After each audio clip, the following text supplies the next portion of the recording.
Hi guys, in this video I provide you the comparison of Poco Pad versus Xiaomi Pad 6. So watch the video till the end so you cannot miss any important step to consider. First, talk about display. 11-inch IPS LCD, 144 Hz refresh rate is available on all two devices. Processor Snapdragon 7S Gen 2 is available on Poco Pad and Snapdragon 870 is available on Xiaomi Pad 6. RAM and storage up to 8 GB RAM, 256 GB storage is available on Poco Pad and up to 8 GB RAM and 256 GB storage is also available on Xiaomi Pad 6. Let's talk about battery.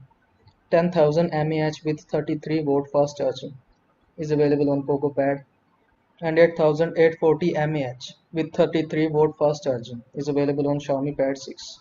Cameras 8MP rear and 8MP front is available on Poco Pad and 13MP rear and 8MP front is available on Xiaomi Pad 6. Additional features of Poco Pad: micro SD card slot, 3.5 mm headphone jack is available on Poco Pod, and Dolby Vision and Dolby Atmos is available on Xiaomi Pad 6. So if you find this video helpful, make sure to like this video and subscribe to my channel for more this type of content.